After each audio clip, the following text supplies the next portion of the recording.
उत्तर प्रदेश के कानपुर नगर में नौबस्ता थाना को मिली बड़ी सफलता। नौबस्ता थाना क्षेत्र के अंतर्गत आवास विकास हंसपुरम में चल रहा था कॉल सेंटर। लोन दिलाने के नाम पर अमेरिकी लोगों से लाखों को की ठगी। पुलिस कमिश्नर कानपुर की क्राइम ब्रांच टीम को मिली बड़ी सफलता। पर्सनल लोन व होम लोन दिलाने के नाम पर अमेरिकी नागरिकों के साथ ठगी करने वाले अंतर्राष्ट्रीय call centre crime branch Naubasta Hanspuram निवासी रवि शुक्ला और आवास विकास हंसपुरम नौबस्ता निवासी विशाल सिंह सेंगर को पुलिस ने गिरफ्तार किया है। संवाददाता मोहित ठाकुर की देखें ये विशेष रिपोर्ट।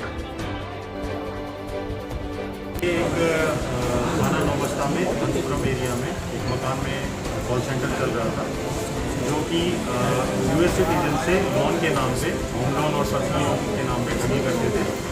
वो एक कॉल सेंटर पकड़ा गया है। इसमें मेन जो है 2 अभियुक्तों को गिरफ्तार किया गया है। एक का नाम रवि शुक्ला है और दूसरे विशाल सिंह है। ये दोनों इस फर्जी कॉल सेंटर को चला रहे थे। इसमें जो यूएस सिटीजन थे इनके साथ ये फ्रॉड करते थे, उनको कॉल करवाते थे। यहाँ पे जो भी बंदा कॉल सेंटर से कॉल करता है उसको चेजर बोलते हैं। जितनी भी कॉल्स होती थी वो VoIP कॉल्स होती थी, इंटरनेट के माध्यम से वो कॉल की जाती थी।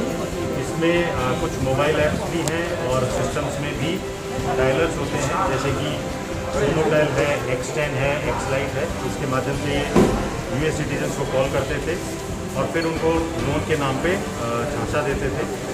इनके पास एक रिटर्न स्क्रिप्ट होती थी, जिसकी ट्रेनिंग जो कॉलर्स होते थे उनको दी जाती थी कि आपको इस सेक्शन में बोलना है और ऐसे करके इन यूएस सिटीजन्स को फंसाना है।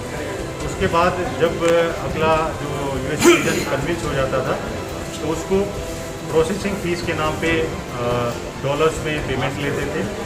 जो प्रोसेसिंग फ़ीस के नाम पे पैसे लिए जाते थे वो $300 से $800 तक ये चार्ज करते थे। जब प्रोसेसिंग फ़ीस के नाम पे इनको पैसा मिल जाता था, फिर ये उनको फाइल क्लोज करने के नाम पे भी फ़ीस लेते थे। लोन के इंश्योरेंस के नाम पे भी कुछ फ़ीस उनसे लेते थे। कुछ फ़ीस ये जो 2% जो फाइल क्लोज करने के नाम के लेने के बाद अगर ये सारे प्रोसेस में वो पैसे जमा करता रहता था तो इनको पेमेंट आती रहती थी। अगर उसको ये शक होता था कि ये मेरे साथ किसी तरह का फ्रॉड हो रहा है तो वो जितनी पेमेंट कर देता था उसके बाद उसके नंबर को ये ब्लॉक कर देता था। कुछ लोग इनको जब कॉल करते थे और ये कहते थे कि सर हमारा हमें लोन नहीं लेना है, हम कैंसिल करना चाह रहे हैं, तो कैंसिलेशन के नाम पे भी उनसे ये डॉलर्स में पेमेंट करते थे।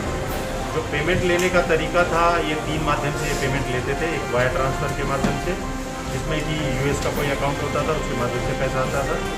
दूसरा ये गिफ्ट कार्ड के माध्यम से लेते थे, जैसे कि अमेज़ोन का गिफ्ट कार्ड हो गया, ईबे कंपनी का, वॉलमार्ट का। उन ईबे और इनके जो गिफ्ट कार्ड्स होते थे उनको एनकैश करने के लिए एक नोएडा का एक बंदा था, वेंडर था, उसके माध्यम से ये उनको एनकैश करवाते थे। और तीसरा ये बिटकॉइन जो क्रिप्टो करेंसी है उसके माध्यम से भी पेमेंट्स लेते थे। इसके लिए इन्होंने अपने मोबाइल फ़ोन में WazirX और एक कॉइन स्विच ऐप है वो डाउनलोड कर रखी थी, जिसके माध्यम से ये पेमेंट्स लेते थे। अभी तक इनके कुछ अकाउंट्स आइडेंटिफाई किए हैं। अभी तक की जानकारी में जो बिटकॉइन पे पेमेंट की है वो 5 से 7 लाख रुपए की है। बाकी जो गिफ्ट कार्ड और अन्य माध्यम से जो पेमेंट की है उसका हम डिटेल्स निकलवा रहे हैं।